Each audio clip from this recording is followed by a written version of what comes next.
অমিতা কিন্তু এটা লাভজনক খেতি দেই। অমিতা 50 টকা বা 60 টকা পায়। এজোপা অমিতাত নাই কমেও 60 কেজি বা 70 কেজি অমিতা লাগে। পৰাই অমিতা লাগি গৈছে। অমিতাৰ মেইন শত্ৰু হৈছে পানী।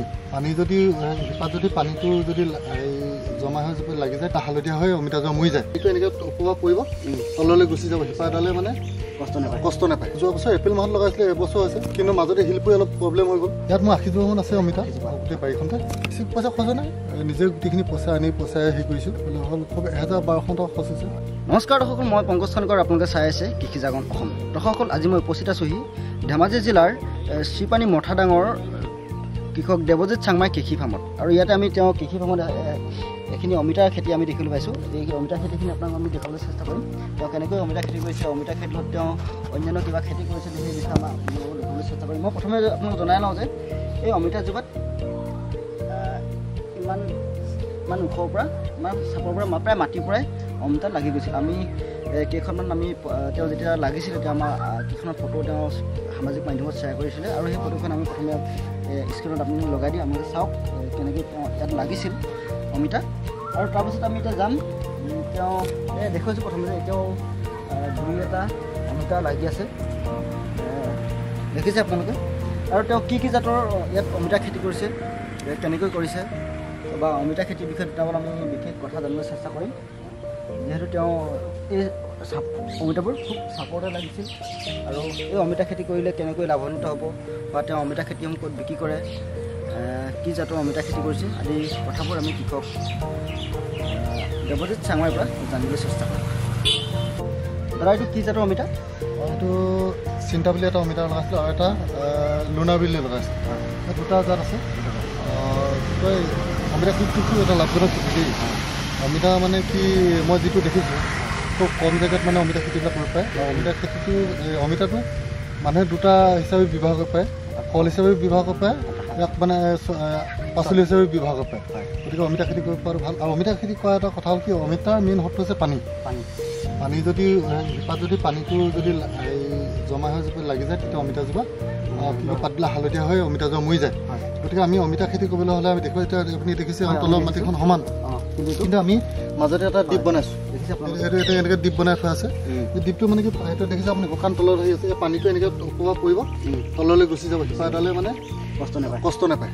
গতিকে এনেকৈ ধৰণে খেতি কৰিলে মানে যথেষ্টখিনি লাভৱান পোৱা যায়। এই আপোনাৰ আমি যিখিনি অমিতা দেখিছোঁ, অমিতাখিনি কেতিয়া লগাইছিলে আপুনি? যোৱা বছৰ এপ্ৰিল মাহত লগাইছিলে, এবছৰ হৈছে, কিন্তু মাজতে শিল পৰি অলপ প্ৰব্লেম হৈ গ'ল। বহুত ডাঙৰ শিল পৰিছিলে, শিল পৰিলত মানে এতিয়া ডেমেজ হৈ গ'লে অলপ গোটেই পাত নাইকিয়া হৈ গৈছে। আকৌ এতিয়া নতুনকৈ ওলাইছে। এই আপোনাৰ এইখিনি অমিতাত কিমান জোপামান আছে অমিতা?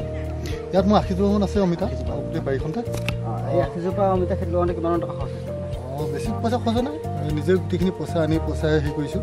বেছি পইচা খৰচ নাই, খুব বেছি 80 জোপা লগাওঁতে হ'ল খুব 1000-1200 টকা খৰচ হৈছে। ইয়াত আপোনাৰ 1000-1200 ওলালে বেছি আছে। কিমান ওলালে? এতিয়া আপোনাৰ ধৰক এটা পকা অমিতাটো 50 টকা পায়। মানে যিটো এতিয়া যিটো দেখিছে, এইবিলাক যদি হৈ যায় না, তাহলে পকা চব এতিয়া পকাকৈ বিক্ৰী কৰিছোঁ, 50 টকা পায়। এজোপা গছত নাই কমেও মানে হয়। মই এটা কথা কৈ দিছোঁ, আমি প্ৰথমে দেখিছিলোঁ আপুনি এখন ফটো সামাজিক মাধ্যমত শ্বেয়াৰ কৰিছিলে, তেতিয়াতো আপোনাৰ ইমানমান পৰা মানে গুৰি পাই লগা দেখিছিলোঁ। মানে কি লাগিছিলে, এইটো কি এটা অমিতা 50 টকা বা 60 টকা পায়। এজোপা অমিতাত নাই কমেও 60 কেজি বা 70 কেজি অমিতা লাগে। 60 কেজি 70 কেজি অমিতা হ'লে মানে যথেষ্টখিনি পইচা আহে। অমিতা ক্ষেত্ৰত লাভজনক। আৰু অমিতা মানে এতিয়া বজাৰত বিচাৰি থাকে বেপাৰীবিলাক, আমি দিবহে পোৱা নাই। পকা অমিতা বেছি এইখিনি পকাবলৈ এতিয়া বাচ্ছা আছে নহয় জানো? পকাবলৈ মানে কি, এইখিনি মই আপোনাক আগতে কৈছোঁ, শিলে বেয়া কৰি পেলালে আমাৰ অমিতাখিনি। এতিয়া যিটো প্ৰকৃত যিটো মানে কোৱালিটি আহিব লাগে, অমিতাখিনি নাই। এতিয়া এইবিলাক দেখিছে, এইবিলাক এতিয়া ফুট পৰি আছে যে বহুত শিল পৰিছিল। শিল পৰিলত এইখিনি কিছুমান কলিও হৈ গ'ল। এতিয়া দেখিছে আপুনি কলি নাই, কিন্তু আকৌ এতিয়া লগাম, পলি অলৰেডি প্ৰচেচিং কৰি ৰাখিছোঁ, লগাম। এই অমিতা মানে এটা ভাল লাভজনক খেতি বুলি মোৰ মানে চিন্তা কৰিছোঁ। মই আৰু এটা কথা আপোনাক সুধিছোঁ, অমিতা লগোৱাৰ পৰা কিমান দিনত লাগে আৰু কিমান বছৰলৈ অমিতা লাগি থাকে? মই যোৱা বছৰ এইখিনি এপ্ৰিল মাহৰ লাষ্টত লগাইছোঁ, মানে এতিয়া বহাগৰ লাষ্টত বুলি ক'ব লাগিব। এই এপ্ৰিলৰ লাষ্টত আছে, মে' জুন জুলাই আগষ্ট মানৰ পৰা মানে কলি দেখিছোঁ। আগষ্ট ছেপ্টেম্বৰ অক্টোবৰ মানৰ পৰা মানে আমি এইখিনি মানে এতিয়া এবছৰীয়া নহয় জানো? হয়, এবছৰীয়া। এতিয়া মানে এতিয়া বহাগ হৈ আছে, বহাগ হৈ আছে। যোৱা বছৰ এনেকুৱা সময়তে লগাইছিলে। যোৱা বছৰ মানে বহাগৰ লাষ্টলৈ, এবছৰ হয় নাই, এবছৰ হয় নাই এতিয়া গছৰ দেখিছোঁ আপুনি চেহাই নাই, সম্পূৰ্ণ বালি। মানুহে কয় বালিত খেতি নহয়, কিন্তু মই দেখিছোঁ বালিতে খেতিবিলাক। কিন্তু তাত জৈৱিকভাৱে কৰিলেও কামবিলাক বালিতে খেতি হয়।